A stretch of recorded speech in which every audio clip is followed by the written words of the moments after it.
பா. ரஞ்சித் டைரக்ஷனில் விக்ரம் சார் நடித்த தங்கலான் படத்தோட ரிவ்யூ பற்றி இப்போ நம்ம பார்க்கலாம். தங்கலான் படத்தில் வந்து விக்ரம் சார் வந்து ஆக்டிங்கில் பிரித்து மேய்ஞ்சிட்டாரு. இதுக்கப்புறம் அவர் கூட இருந்த கேரக்டர்லாம் சூப்பராக நடிச்சிருக்காங்க. பசுபதி சார்லாம் செம்மையாக நடிச்சிருக்காங்க. கதை என்னென்னா, தன்னோட மக்களையும் தன்னோட வாழ்க்கையும் மாற்றணும் அப்படின்றதுக்காக வெள்ளைக்காரன் கூட சேர்ந்து விக்ரம் வந்து தங்கத்தை தேடி போகிறார். அங்கே வந்து அவருக்கு வந்து ஒரே ஒரு பீஸ் தங்கம் மட்டும் கிடைக்குது. வெள்ளைக்காரர் வந்து கிடைக்கிற தங்கத்தில் தன்னுக்கும் பங்கு கொடுக்குறேன்னு சொல்கிறதால விக்ரம் வந்து தன்னோட மக்களையும் அந்த இடத்துக்கு கூட்டு போயிட்டு தங்கம் எங்கே இருக்குன்னு தேடி கண்டுபிடிக்கிறாரா இல்லையாங்கிறது தான் இந்த கதை.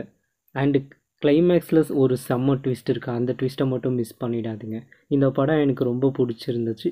விக்ரம் சாரோட அந்த கெட்டப்புக்காகவும் அவரோட நடிப்புக்காகவும் இந்த படத்தை கண்டிப்பாக ஒரே ஒரு டைம் வந்து ட்ரை பண்ணலாம்.